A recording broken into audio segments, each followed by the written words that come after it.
Richard's in Maidstone. Richard, your take on what that bit of text I read to you. Good morning. Yeah, hi, good morning, Nick. I love your show. You're my favourite presenter. Oh, that's very sweet of you. How kind. Thank you. Happy New Year to you. Happy New Year to you, sir. Thank you. Listening to what's going on about 10 minutes ago with this book, Yeah. and the so-called leak to The Guardian about the spare book, well, it's not a leak, it's an advert. It's going to sell thousands more It copies will. because of that. I think it will, yeah. Yeah, it's a clear advert, and people are falling for it. I wouldn't buy that book, personally. Why would you not? I mean, well, let's start back a bit. How interested are you in the family anyway? I'm fed up with the rows that Harry is causing.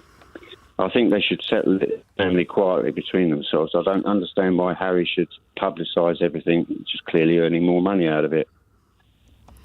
Which royal do you admire? Prince William. Why is that? He's cool, calm, collected. He's come through the loss of his mother far better than Harry.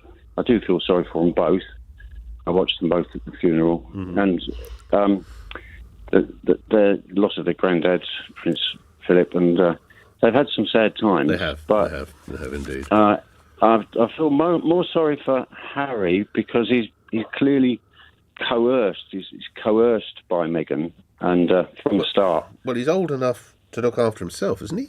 I mean, You'd have thought so. I mean, about fights and arguments, him being upset because he was shouted at by William. Well, how much has he been shouted at in the military? He served in Afghanistan. He should be more grown up.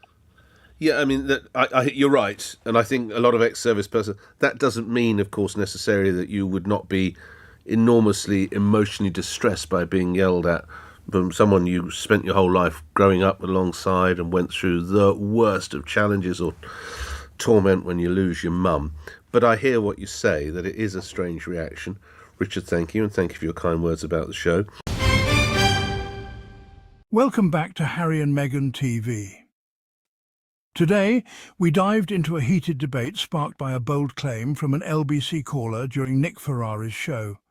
This caller suggested that Prince Harry was being coerced by Meghan Markle, sparking fresh discussions about the dynamics within the royal couple's relationship. Richard from Maidstone called into LBC. He wasn't interested in Prince Harry's new memoir, Spare, not one bit. He had no desire to read about the royals' personal struggles and grievances.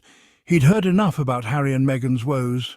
Every news outlet seemed to be covering their story, and it was becoming too much. Richard, like many, felt bombarded by their revelations. Enough was enough. The constant media coverage was overwhelming and exhausting. He wasn't buying the book. He didn't see the point in spending money on something he felt was overexposed. He'd heard it all before. The same stories, the same complaints. It was all too repetitive. This wasn't just about the book, though, was it? It ran deeper. It was about the constant need for attention and the never-ending drama. Richard's frustration spoke to a larger sentiment. Many people were feeling the same way. There was a sense of fatigue with the Sussexes airing their dirty laundry. The public was growing tired of the constant drama. The public had initially been sympathetic, but patience was wearing thin. The constant media presence was becoming too much to handle. Richard represented a growing portion of the public who felt that Harry had overshared. They were tired of hearing about the royal family's personal issues. The constant stream of interviews and documentaries felt like attention-seeking to some. It was hard to tell what was genuine and what was for show. The line between genuine grievance and a desire for the spotlight had become increasingly blurred.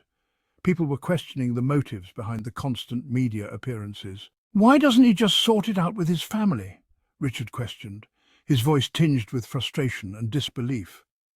This was a common refrain among the British public. The British public values discretion, especially when it comes to sensitive family matters. They believe in handling such issues behind closed doors, away from the prying eyes of the media. Airing grievances publicly, especially when it involves the royal family, was seen as deeply disrespectful and a breach of the unwritten code of conduct. Richard, and those who shared his view, believed family issues should be handled privately, within the confines of the home, not broadcasted for the world to see. Going on Oprah, releasing a tell-all book. It all seemed terribly un-British to many. Such actions were perceived as washing dirty linen in public. It was seen as a betrayal of the very institution Harry was born into, an institution that many hold dear and respect. Richard's frustration stemmed from a deep-seated belief in the importance of decorum and maintaining a stiff upper lip, no matter the personal cost. The royal family, for all its flaws, represents a sense of history, tradition and continuity that many Britons cherish. By speaking out, Harry was seen as undermining that tradition and, by extension, his own country. It was a move that left many feeling conflicted and questioning the future of the monarchy. Prince William represented a stark contrast to Harry, who often seemed more emotional and outspoken. He was seen as the dutiful son, stoic and steadfast in the face of adversity, embodying the traditional values of the monarchy. Richard firmly believed that Meghan was the driving force behind Harry's outspokenness, influencing his decisions and actions. He saw Harry as easily influenced, a puppet dancing to Meghan's tune, unable to make decisions independently. This narrative of Meghan as the controlling force had taken root in certain segments of the public, fueling debates and discussions. The Meghan made him do it narrative resonated with a certain demographic, who found it easy to blame her for Harry's actions. It tapped into existing prejudices and played on traditional gender roles, reinforcing stereotypes about women and power. Meghan, the American actress, was an easy target for criticism and blame. She represented a departure from the norm, and some struggled to accept her, seeing her as an outsider disrupting the royal family. In contrast, Kate Middleton was often seen as the perfect royal wife, fitting seamlessly into the traditional mould. This further highlighted the differences between the two brothers and their respective partners, adding to the public's fascination and scrutiny. Harry, the soldier, the once popular prince, seemed a changed man.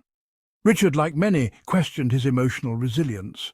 How could someone who served in Afghanistan be so affected by family squabbles? Was this the same Harry who had charmed the world with his cheeky grin and down-to-earth demeanour? This apparent contradiction fueled the perception of Harry as weak and easily led. The public image of a soldier is one of strength and stoicism.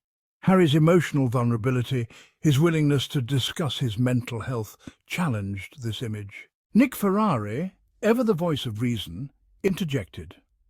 Family conflicts, he argued, can be incredibly painful. Regardless of your background or public persona, these wounds run deep. Ferrari reminded listeners that behind the titles and palaces, the royals are a family like any other. Ferrari's perspective resonated with a different segment of the audience. They understood that emotional pain doesn't discriminate. They sympathized with Harry's struggles, recognizing that family dynamics can be complex and often messy. Richard's call highlighted the deep divisions in public opinion regarding Harry and Meghan. Some, like Richard, saw them as petulant and disrespectful, determined to damage the monarchy.